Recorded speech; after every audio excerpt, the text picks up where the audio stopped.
Mesdames, Messieurs, bonjour. Chers collègues, chers participants, chers enseignants, chers apprenants, soyez les bienvenus à ce webinaire consacré à enseigner et apprendre avec le patrimoine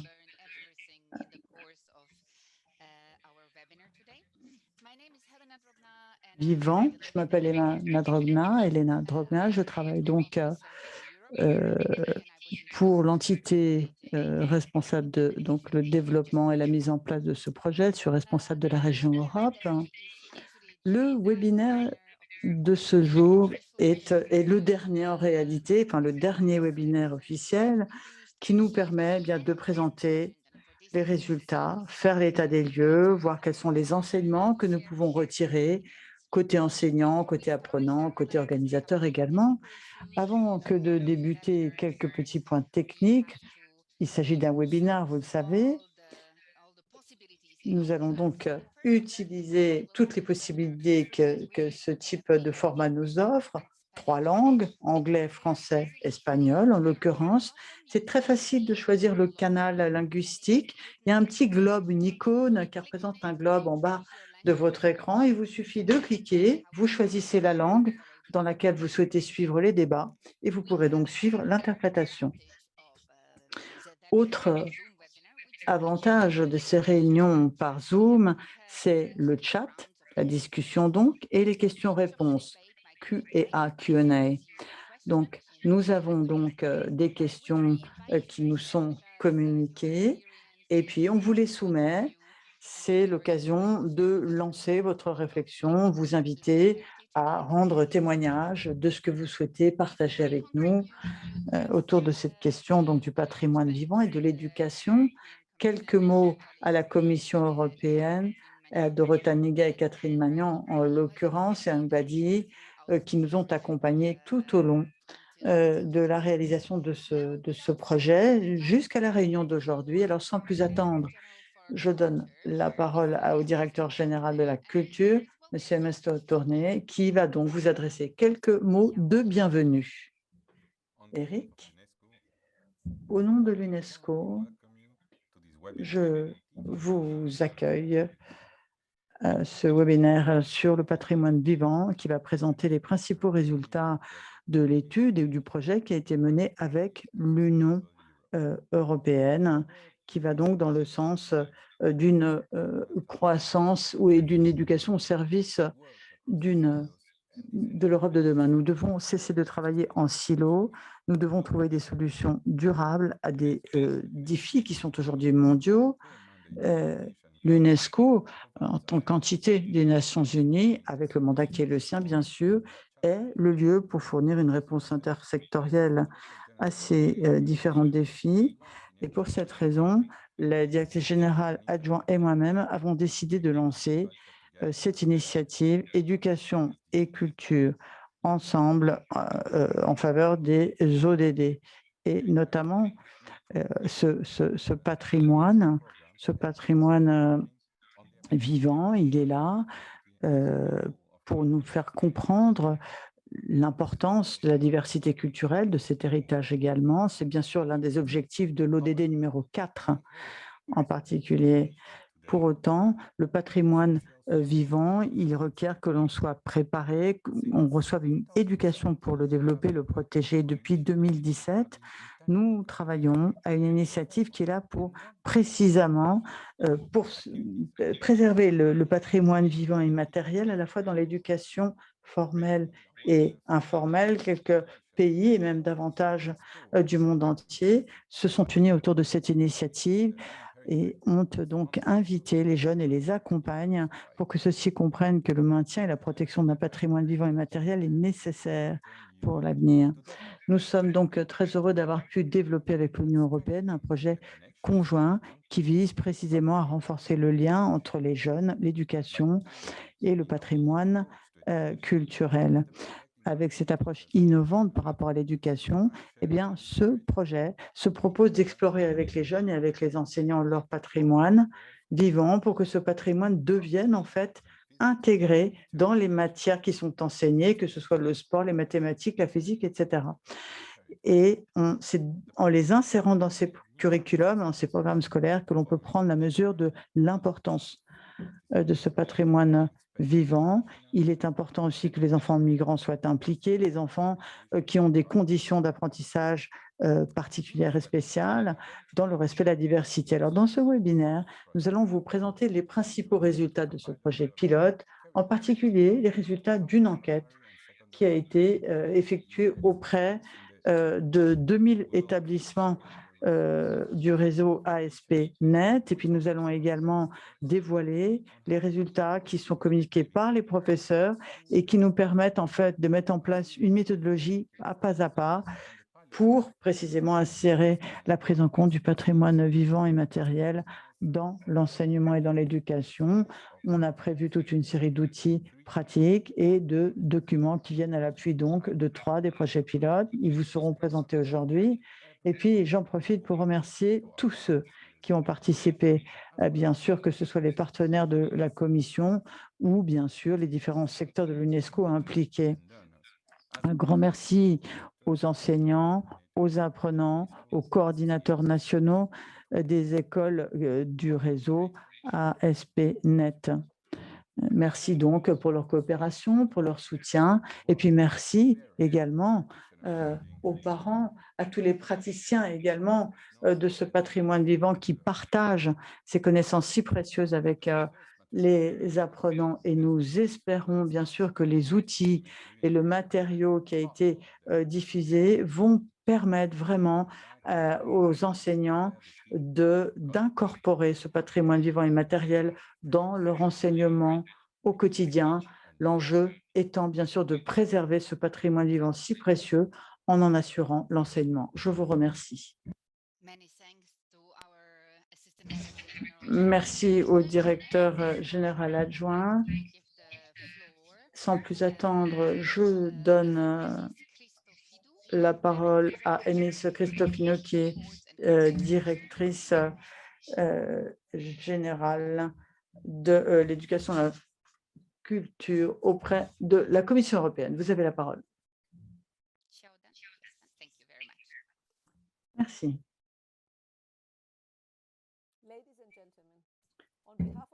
Mesdames, Messieurs, au nom de la Commission européenne, je vous accueille, élèves, professeurs, représentants des organisations d'enseignants, décideurs. Je vous invite tous à participer à ce dernier atelier qui vient clore le projet mené conjointement entre l'UNESCO et l'Union européenne. Cette idée du patrimoine vivant est importante. Il est important, bien sûr, d'impliquer les enfants dans l'environnement scolaire afin qu'il y ait un dialogue intergénérationnel qui soit facilité par la transmission de ce patrimoine vivant. Ça, c'était l'essence même de l'année européenne et voilà pourquoi nous avons souhaité nous engager au nom de l'Union. Je félicite la qualité du travail effectué par l'UNESCO. C'est la première fois que nos organisations se réunissent pour envisager ensemble les défis en matière d'éducation dans le contexte d'un projet conjoint, dans un contexte de réchauffement climatique, de racisme, de xénophobie. Il faut serrer les rangs. Notre patrimoine culturel commun est un bon exemple de cela. Ce patrimoine, il nous entoure au quotidien. Il faut le connaître car cela permet de prendre la mesure de ce que nous partageons, de ce que nous avons en commun. La transmission du patrimoine vivant est absolument essentielle pour la durabilité à la fois du patrimoine commun et puis aussi de cet état d'esprit européen.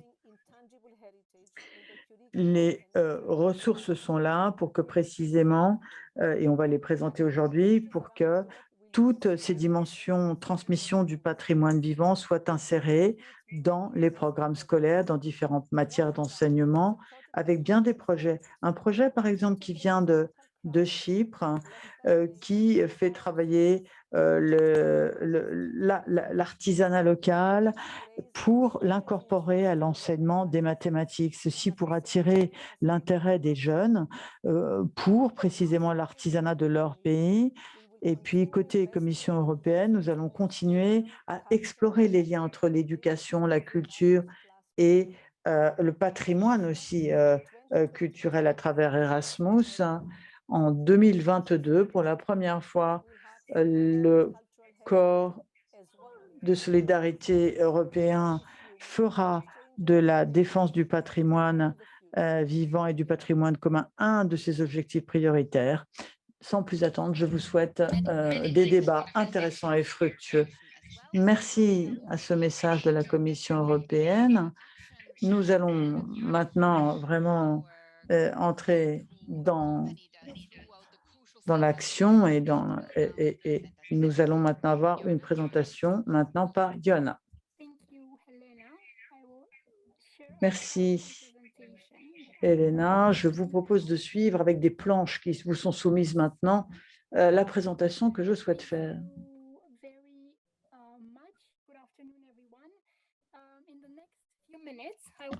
Merci beaucoup.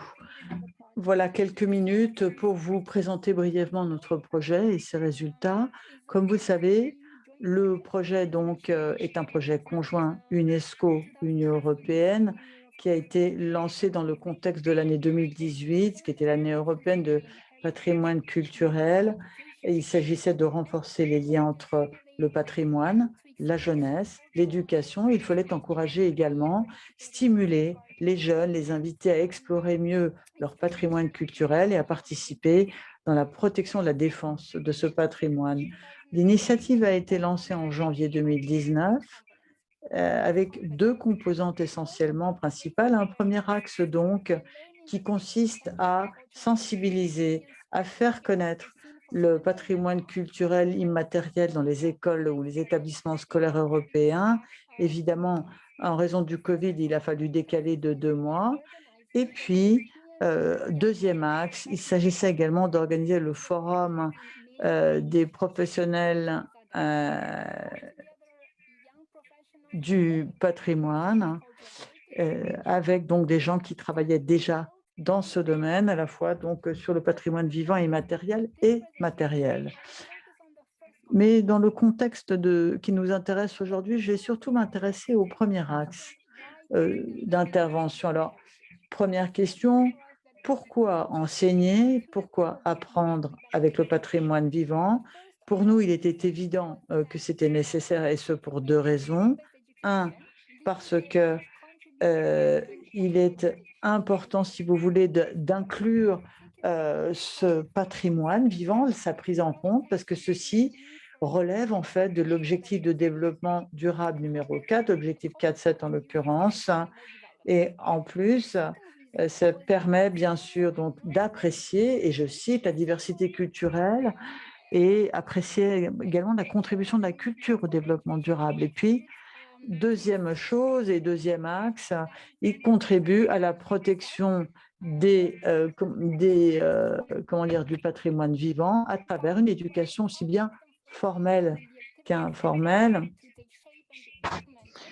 Le projet donc a commencé à s'élaborer. Et pendant ce processus, à la fois les enseignants et les apprenants nous ont donné des idées en nous disant voilà pourquoi nous pensons qu'il est important de communiquer autour du patrimoine vivant dans notre activité. Alors, ce qu'ils nous disent, c'est que ce que leur montre leur expérience, c'est que quand on est en prise avec son patrimoine vivant, on a de meilleurs résultats de son apprentissage. En plus, on se trouve en lien avec la vraie vie. D'autre part, ça permet, si vous voulez, de favoriser des approches pluridisciplinaires et la coopération entre les enseignants. Ça permet aussi d'avoir un plus grand respect de la diversité tout en créant un espace pour que tout le monde puisse intervenir. Ça participe au bien-être des élèves, ça permet d'explorer son identité du côté des étudiants, ça renforce également le dialogue entre les générations tout en explorant des solutions locales à un problème écologique mondial.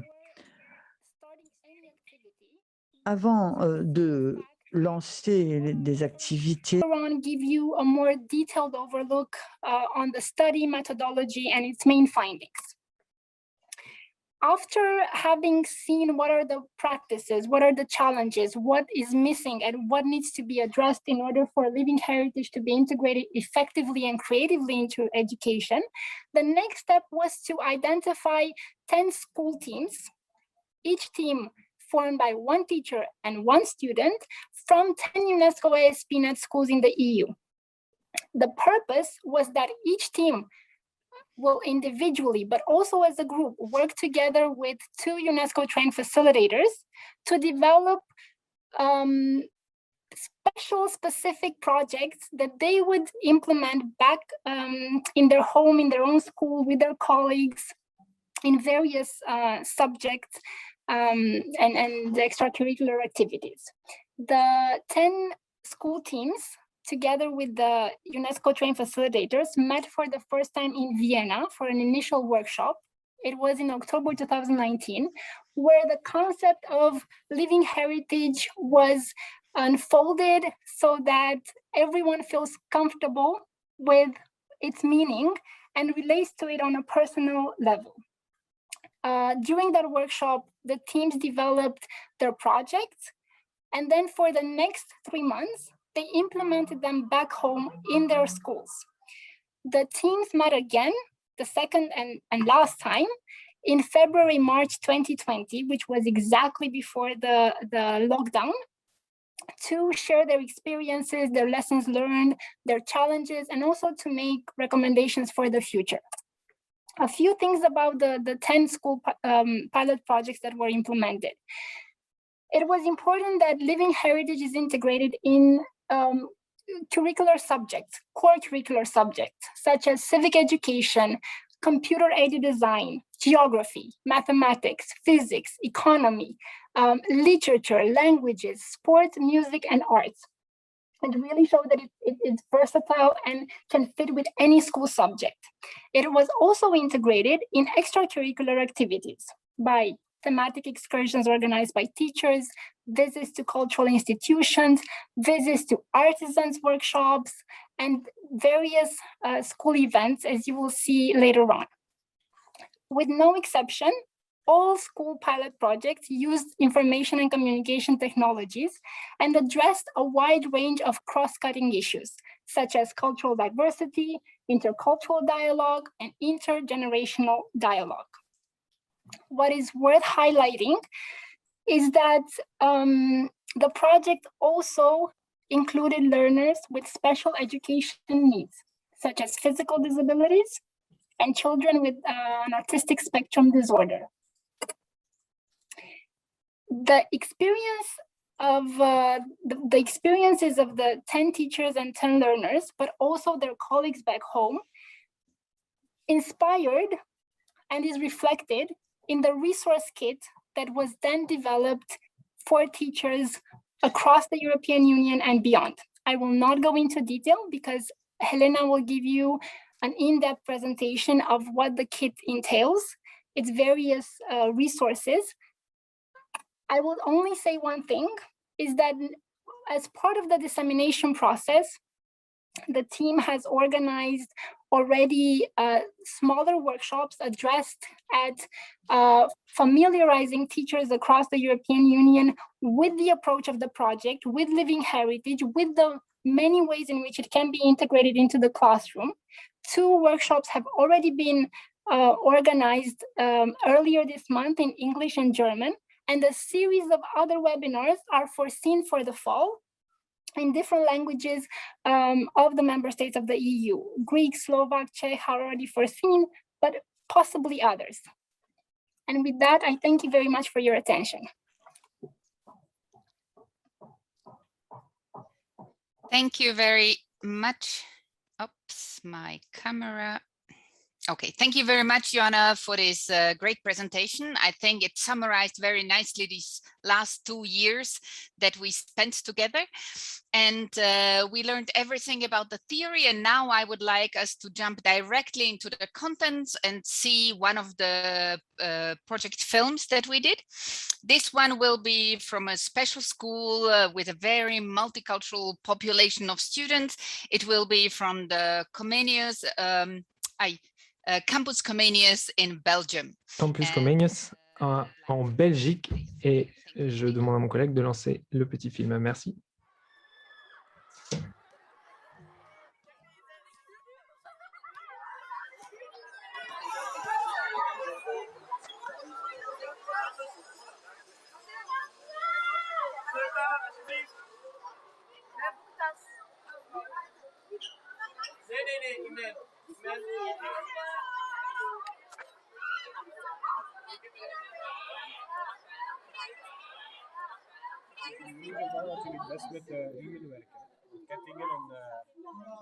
My name is Rembert. I'm 26.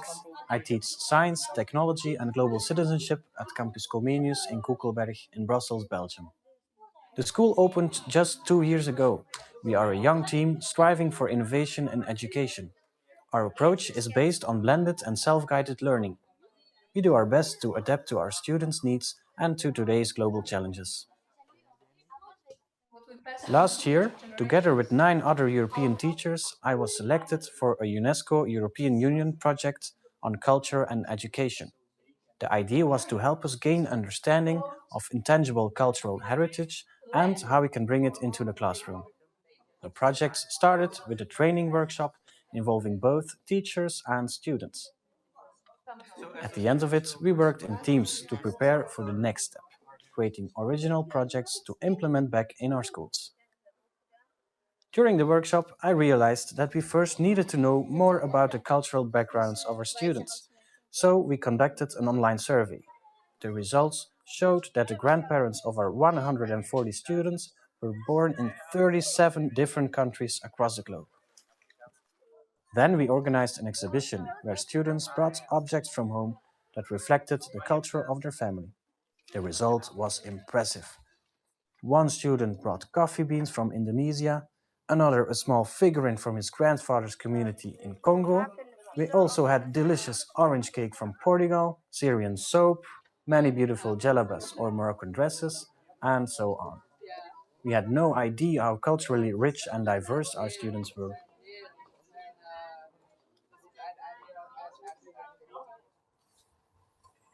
Hallo, ik ben Jael en ik heb dit boek meegebracht omdat mijn grootouders en mijn vader van Mons komen. Dat ligt in België. En dat is een heel groot feest dat zich bevindt op de Grote Markt. En er is ook dit, dat is een stok met een scherp punt eraan en dan dood Saint-Georges de draak zo. Oui. Je m'appelle Clovis. Aujourd'hui, j'ai ramené une kora. Une kora, c'est un instrument qui vient du pays de mon père, le Togo. Et on peut en jouer comme ça. Je m'appelle Nour. Aujourd'hui, j'ai ramené une djellaba qui vient de Oujda. Ma maman et toute sa famille viennent aussi de Oujda. J'aime beaucoup ce djellaba parce qu'on peut la porter à l'intérieur comme à l'extérieur et c'est aussi une djellaba pour les filles. Bonjour, je m'appelle Chanève et aujourd'hui j'ai ramené des bananes frites qu'on mange souvent au Nigeria et on les mange souvent pendant des fêtes ou pendant des mariages et c'est souvent avant le grand repas et c'est pour ouvrir l'appétit. Ik ben Filip. Dit zijn heel lekkere Tsjechische en Duitse koekjes samen. Omdat mijn mama is uit Tsjechië en uit Duitsland. Ja, dat bakken we voor kerstmis. Deze zijn een beetje hard, maar de andere zijn lekkerder, denk ik. Ja, deze is lekker. My name is Maori and I'm 12. For the exhibition organized at our school, I chose some samples of my grandfather's hanga printing. Hanga is an ancient Japanese printing technique that uses creative drawings, wood blocks and different types of ink. I really like it. Every month my grandfather sends us hanga calendars. He makes around 50 of those each month for his family and friends. I have 2 favorites, one representing a rowing competition and another one of me wearing swimming goggles while cooking. I feel very close to my grandfather even though he lives in Japan, some 6,000 miles away from here. His calendars make me think of him, his hands, his gestures, his presence. These calendars have become his own way to keep us all bound together as a family, as we now all live in different cities across the globe. It keeps us connected to Japanese culture, which is very important to him and to us. My grandfather and I are very proud Hanga printing was chosen for this project. We use it in different ways. During art classes, we try to replicate the entire process. We created designs, cut shapes, not in wood blocks but in linoleum squares, and printed them on worksheets. Each student could create their own drawings.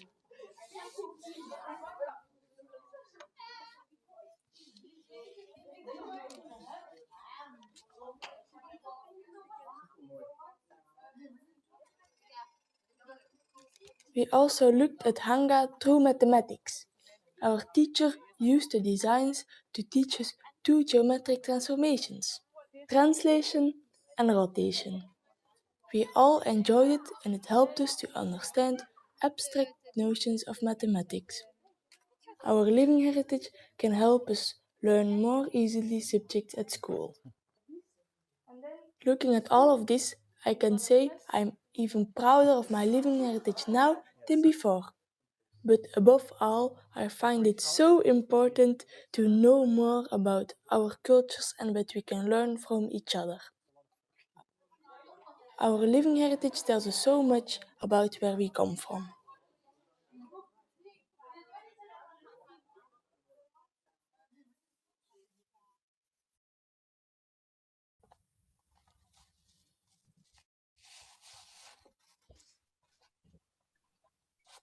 So this is one of the films that we Voilà, have donc un des petits courts-métrages que l'on a produit. Celui-ci a été produit grâce au soutien de la Commission nationale des Flandres pour l'UNESCO en Belgique. Et nous avons Rembert et Maori ici présents avec nous, et donc j'espère qu'ils nous partageront leur expérience tout à l'heure. C'était un très bon exemple de comment intégrer le patrimoine vivant pour créer un espace pour chaque apprenant. Il y avait un autre apprenant de l'école au début, Daoud, qui a dit s'être senti si touché que ce projet a créé un espace pour lui où il pouvait s'exprimer. Personne ne l'écoutait et tout d'un coup, il a pu présenter sa culture à ses camarades. Il en était extrêmement fier.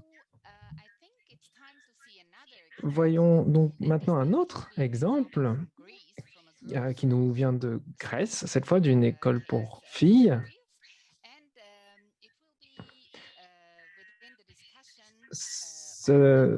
Ça se passe dans le cadre de la discussion sur les opportunités et les défis concernant l'intégration du patrimoine vivant dans l'éducation. Et donc, j'aimerais demander à Zani Snuchke, responsable de la politique de patrimoine vivant et d'éducation, de prendre la parole et de modérer les débats. Suzanne, à vous la parole. Merci. Merci beaucoup, Elena. Bonjour à tous. C'est un plaisir de voir qu'autant de personnes s'intéressent à ce travail incroyable sur la protection du patrimoine vivant dans l'éducation formelle et non formelle. Aujourd'hui, on traite de l'éducation formelle, mais on travaille aussi sur l'éducation non formelle. Oui, je suis donc en charge de modérer un panel très intéressant. On va entendre l'expérience des enseignants et des apprenants qui ont participé à ce projet, qui vont parler des bénéfices et des défis. Et on commence par une présentation de la Grèce. Katharina, vous êtes ici pour nous présenter. C'est un plaisir de vous revoir. Nous sommes ravis que vous ayez accepté de partager l'expérience de l'intégration du rebetiko dans la littérature et les cours d'informatique. Donc, expliquez-nous, comment avez-vous réussi à faire ça? À vous, Katharina. Merci. Merci. Merci pour l'opportunité. Bonjour à tous. C'est un plaisir, une joie et une fierté d'être ici avec vous pour partager ce que nous avons fait dans notre école. Je vais partager mon écran avant de partager quoi que ce soit d'autre. Bien. Est-ce que vous voyez tous mon écran? Oui, ça arrive. Oui, ça y est. Parfait. Beaucoup de couleurs. Oui, j'espère. Ça fait du bien aux yeux.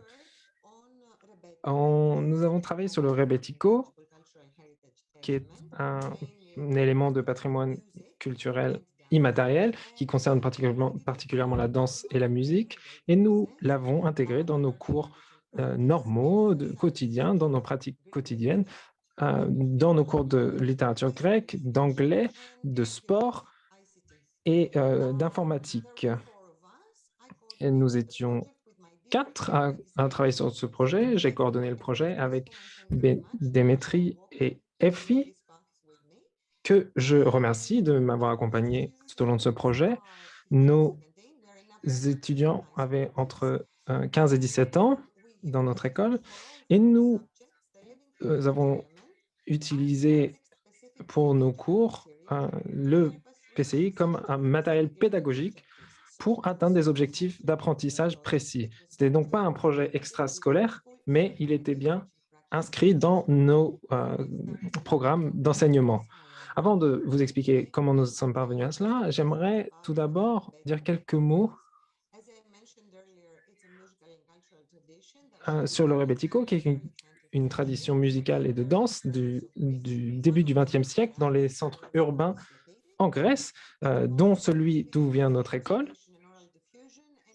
Et ces caractéristiques sont en connexion avec des îles Égée et Isla Minor. Aujourd'hui, il y a un répertoire standardisé et ils sont liés à des danses où nous chantons cela dans les occasions sociales où il y a de la musique et de la danse. Comme vous pouvez le voir à l'écran, ce que nous avons fait, c'est donc nous avons utilisé 4 cours, donc l'anglais comme langue étrangère, le sport, la littérature grecque et les TIC, mais également une visite éducative dont je vous parlerai à la fin de ma présentation. Commençons donc avec l'anglais comme langue étrangère. Nous avons utilisé comme matériel pédagogique un texte de nomination du ministère de la Culture grecque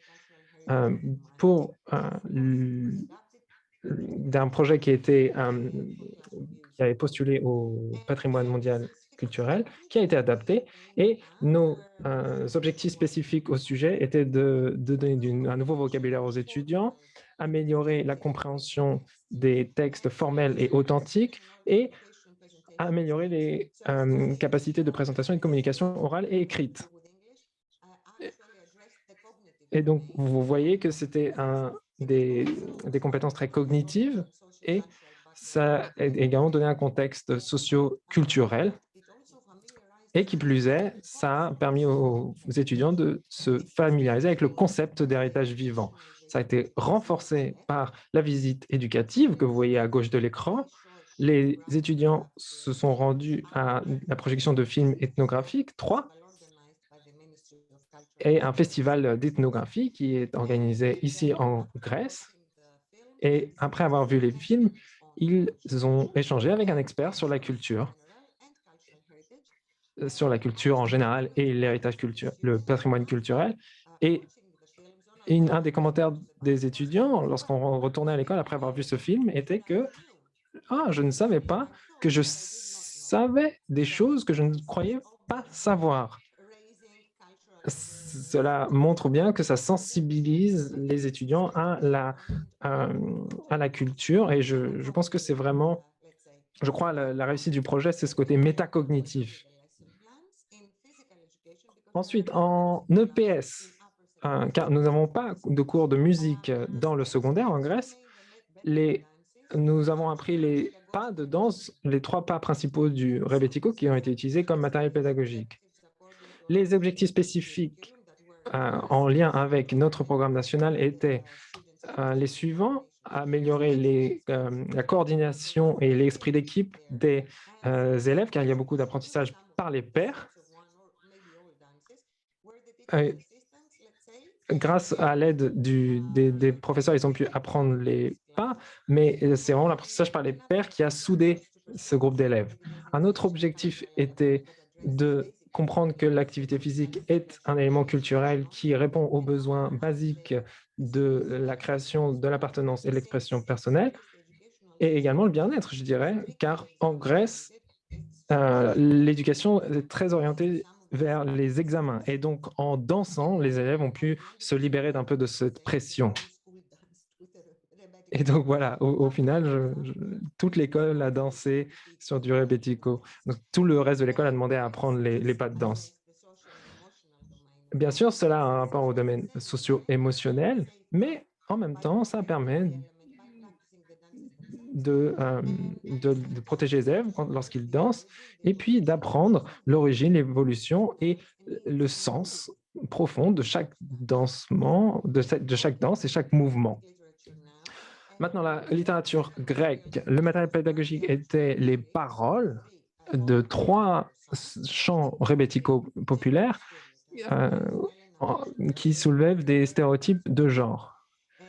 Comme vous le savez, nous sommes une école pour filles, et donc les stéréotypes contre les femmes ne nous fait jamais plaisir, je plaisante, mais c'était donc des 3 stéréotypes de femmes qui sont représentées dans les chants rebetiko. La belle, la vénale et celle sans cœur.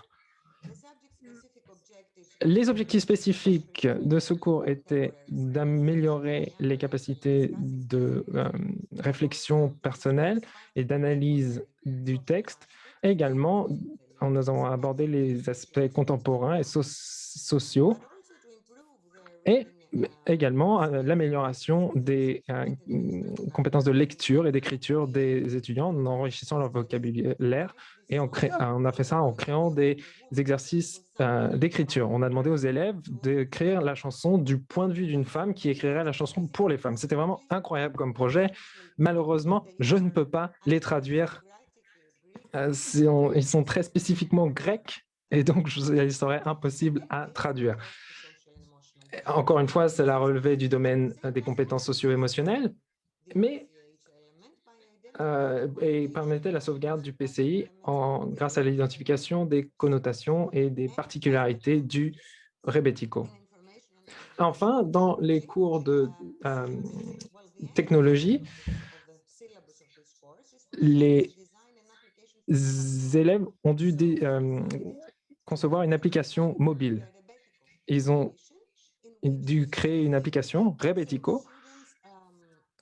Les élèves ont donc documenté et partagé le projet de l'école grâce à cette application qu'ils ont développée. Cela faisait partie du programme du cours de technologie. Bien sûr, c'était un domaine de compétences centré sur l'action. Et comme je vous l'ai dit, nous en avons profité pour faire partager le projet de l'école. Encore une fois, j'aimerais remercier mes chers collègues. Nous avions déjà travaillé par le passé sur de nombreux projets, mais il me semble que ce projet est vraiment celui que nous avons le plus aimé. Nous avons pris beaucoup de plaisir et nous aimons beaucoup le patrimoine culturel immatériel. Et encore une fois, je remercie notre coordinatrice nationale qui nous a soutenus depuis le début. Voilà pour moi. Merci beaucoup.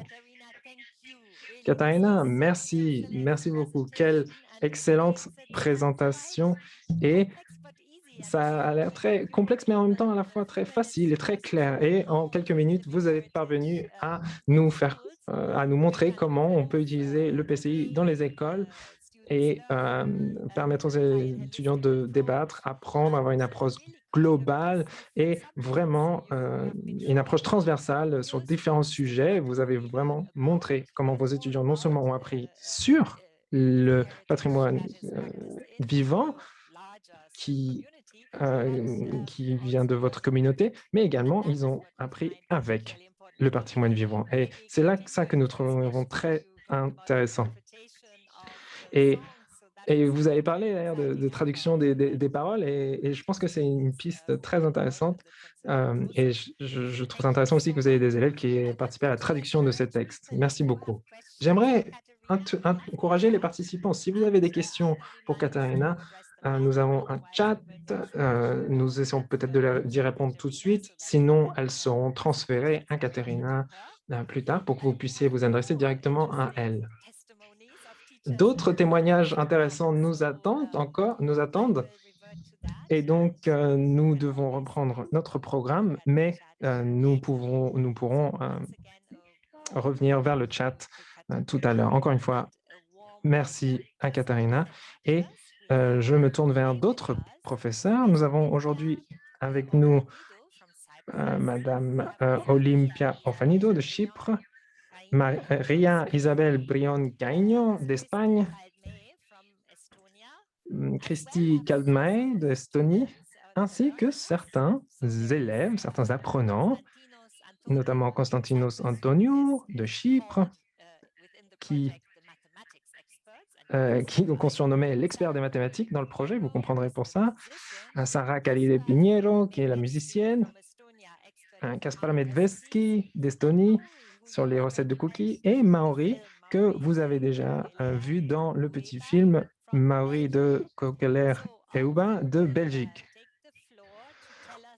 Chacun va prendre la parole pour nous expliquer et nous partager leur expérience personnelle et spécifique. Et j'aimerais que l'on commence par la question suivante. Qu'est-ce que vous tirez de ce projet? Quels sont les points positifs que vous en tirez?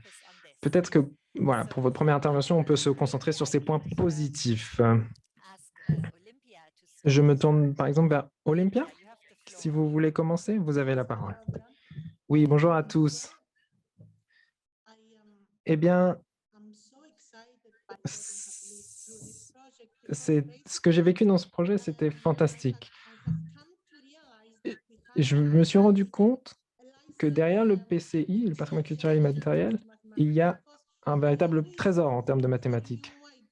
Nous cherchons toujours des nouvelles idées, des nouveaux problèmes à poser à nos étudiants pour développer leur esprit critique. Et avec le patrimoine culturel immatériel, les opportunités de faire cela sont sans fin. Vous pouvez prendre plus de plaisir à donner cours, notamment car les étudiants ne se demandent plus comment est-ce qu'ils vont appliquer ça dans leur vie. C'est vraiment la question que demandent tous les élèves dans les cours de maths. Et là, ils voient de leurs propres yeux qu'on peut utiliser les mathématiques de nombreuses façons différentes et passer un bon moment en apprenant les mathématiques et puis s'impliquer dans le processus. Et parce que voilà, ils ne sont pas juste assis à leur bureau avec leur crayon, leur page blanche à recopier des problèmes et à trouver des solutions. Ils sont véritablement en train d'essayer de comprendre ce qui se passe et qu'est-ce qui se passe de façon répétitive, puisque c'est du patrimoine vivant.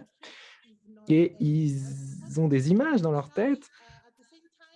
Ça leur permet de se représenter les choses, car c'est un peu on suit un conte de fées, une histoire. Et vous pouvez vous prendre pour le personnage principal et ça rend toute l'expérience beaucoup plus ludique. Oui. Et donc, on apprécie beaucoup plus les cours. Ouais, ça a l'air très intéressant. Et donc, Konstantinos est là. Voyons voir si la perspective de l'étudiant est la même que celui de la professeure ou est-ce qu'il y a d'autres aspects que Konstantinos aimerait ajouter. Konstantinos, à toi la parole. Merci d'être là aussi. J'ai un peu la même...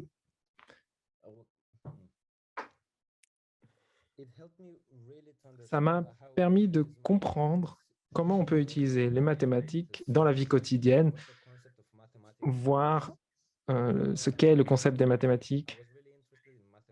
Et j'étais déjà intéressé par les mathématiques, mais en voyant comment ma culture peut... Comment elle m'a aidé à comprendre que tout ce qui m'entoure, c'est des mathématiques. Je ne sais pas, c'était vraiment... Non, c'est très clair, très intéressant. Donc, tu t'es rendu compte que les mathématiques ont leur place dans la vie. C'est une question de vie, ce n'est pas que des chiffres abstraits, si je comprends bien. Voilà, ce n'est pas que des concepts abstraits, ça nous entoure. Oui.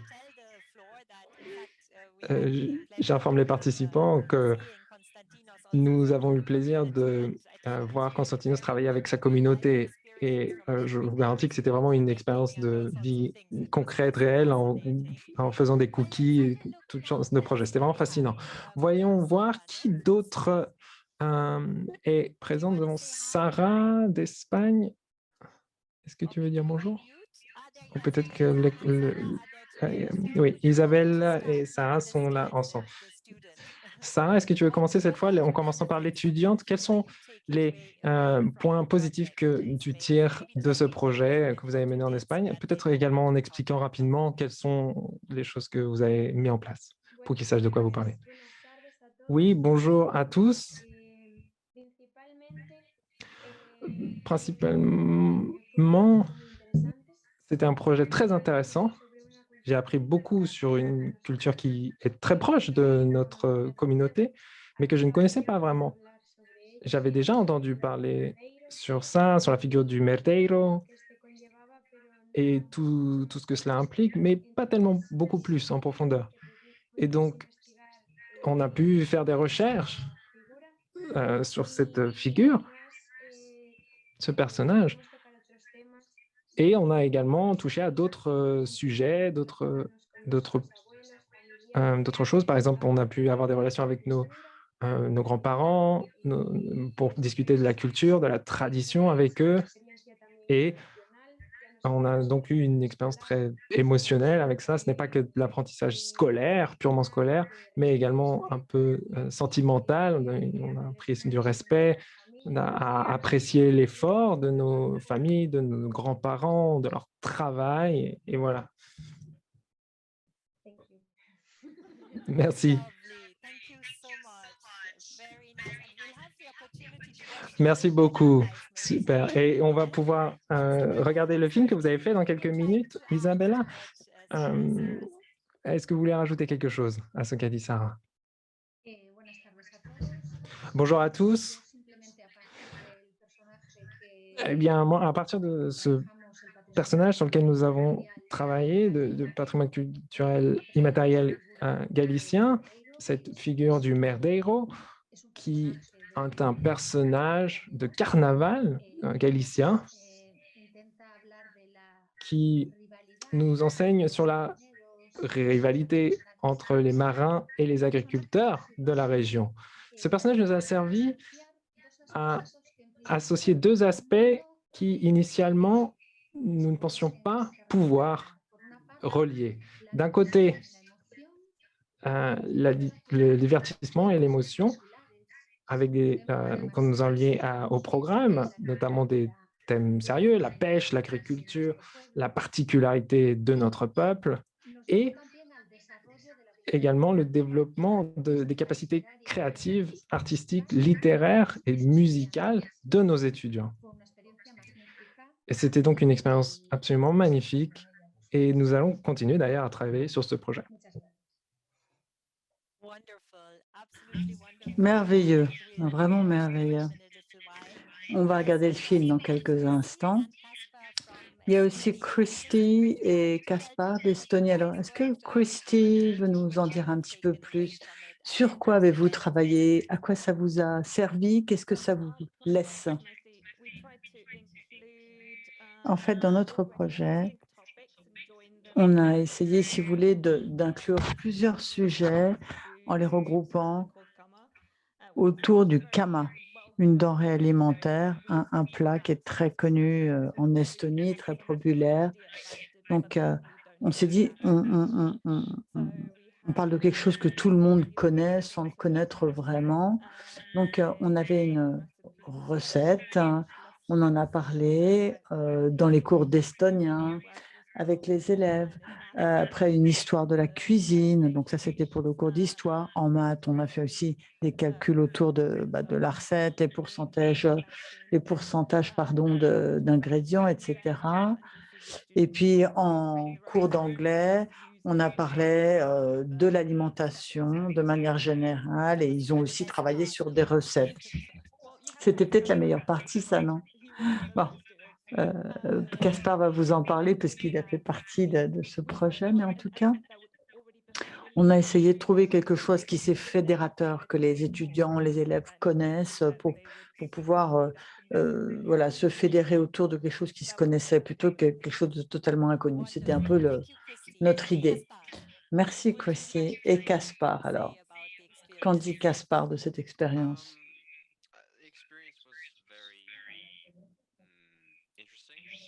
Une expérience très intéressante. Ça a été intéressant d'aborder les différentes matières d'enseignement sous un angle un petit peu plus intéressant qui m'intriguait. C'est vrai qu'on a pris, par exemple, les recettes estoniennes en vieil estonien. Et donc, on a retrouvé donc, dans la littérature ancienne plus classique ces vieilles recettes et on a décidé de les mettre au goût du jour en adaptant à la langue actuelle estonienne. Donc, ça a été vraiment une expérience géniale. Merci. Bon, il y a quand même beaucoup de choses à faire aujourd'hui, donc j'aimerais bien qu'on voit aussi un petit peu où vous avez peut-être rencontré des difficultés, parce que parfois, on rencontre des professeurs qui vous disent « Ah là, mais d'accord, mais j'ai déjà tellement à faire, j'ai un énorme programme, j'arrive pas à boucler le programme, donc c'est compliqué. » Bon, on sait donc que c'est un projet qui n'est pas sans représenter un défi. D'où notre question, comment est-ce que vous faites face? Comment est-ce que vous surmontez les difficultés? Katerina pourrait peut-être en parler, puisqu'elle-même nous a présenté les défis de manière générale de ce programme. Ce que vous disiez, c'est toujours comme ça que ça se passe, effectivement, tout le monde est débordé, mais je pense qu'il faut vraiment parfois aller un petit peu plus loin, savoir aller un peu plus loin pour faire autre chose ou pour avoir des résultats de qualité ou pour tout simplement mener des expériences. Il faut savoir aller un petit peu plus loin que d'habitude. En tout cas, ces difficultés, on a réussi à les affronter, même si, en fait, quand on est revenu de Vienne en octobre, c'était pas forcément le meilleur timing et le meilleur moment pour débuter un projet, mais ça nous a quand même aidé parce qu'on s'est dit, si on ne peut pas faire de projets extrascolaires ou extracurriculaires, on va incorporer dans le programme. Donc, en fait, ce défi est devenu finalement une valeur ajoutée par rapport à l'idée qu'on avait eue. Mais évidemment, il faut que, pour que ça marche, il faut que les collègues à l'école vous suivent et soient d'accord avec vous. Voilà, il faut que les collègues vous fassent confiance. S'ils commencent à vous dire « Oh là là, c'est quoi l'idée? Qu'est-ce qu'on va faire encore ?» Donc, si on travaille vraiment main dans la main sur différents projets, on s'aide. C'est-à-dire que c'est un groupe de gens qui travaillent ensemble et à ce moment-là, on se soutient. Et quand on travaille ensemble, évidemment, c'est beaucoup plus simple. Ce n'est pas à ce moment-là le one-woman show, c'est un travail d'équipe. Et ça aussi, d'ailleurs, au passage, c'est aussi un très bel exemple pour les élèves de voir que le travail d'équipe, ce n'est pas simplement un vœu pieux, c'est que effectivement, leurs enseignants aussi savent travailler ensemble en équipe. Donc, tous ces défis que vous évoquez, ils existent, c'est vrai, mais bon, il faut savoir susciter l'enthousiasme et puis il faut être bien entouré. Voilà, à mon avis, la recette, si vous me demandez mon avis. Tout à fait, donc un enseignement collaboratif en quelque sorte. J'ai vu que Rambert et Zeno ont envie de dire quelque chose. Hein, Rambert, vous vouliez ajouter quelque chose, n'est-ce pas?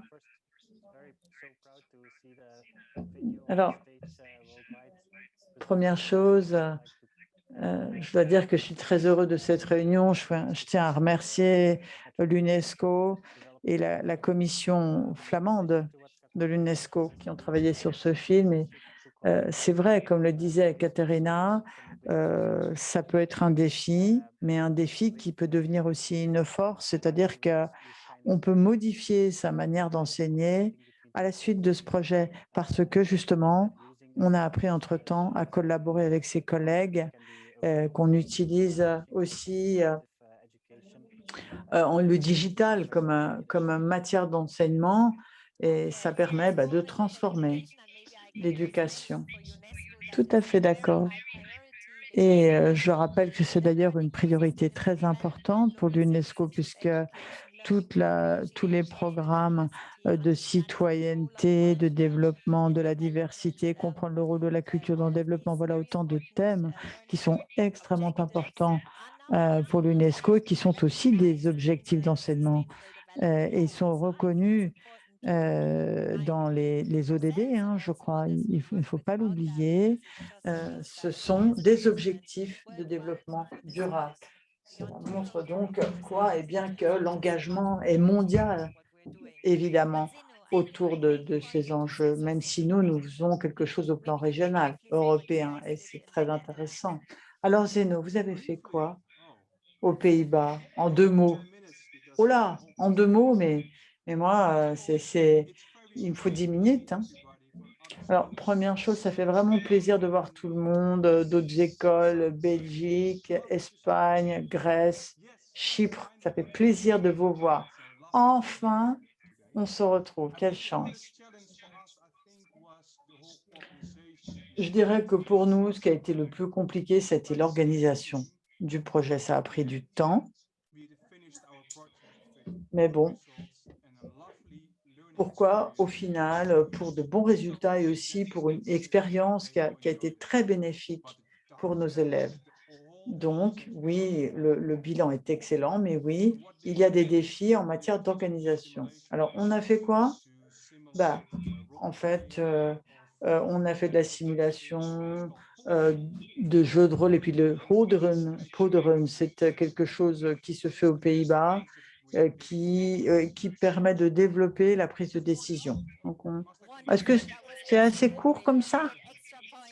Et je fais assez court. Eh bien oui, vous avez même des bonus vous avez un bonus à votre note parce que vous avez su être bref et concis.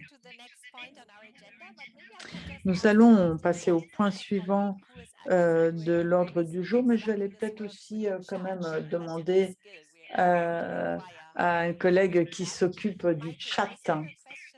Est-ce qu'il y aurait peut-être une question que vous pourriez nous lire? Alors, oui, il y a une question. Ça fait tellement plaisir de voir tout le monde, c'est vraiment génial. Les enseignants, vous le verrez sur le chat, les conversations témoignent de tout ce qu'ils font. C'est très, très intéressant. Il y a une grande curiosité d'ailleurs autour de ce que nous faisons. On demandait si les enseignants pourraient peut-être expliquer un peu plus concrètement comment ils ont fait pour incorporer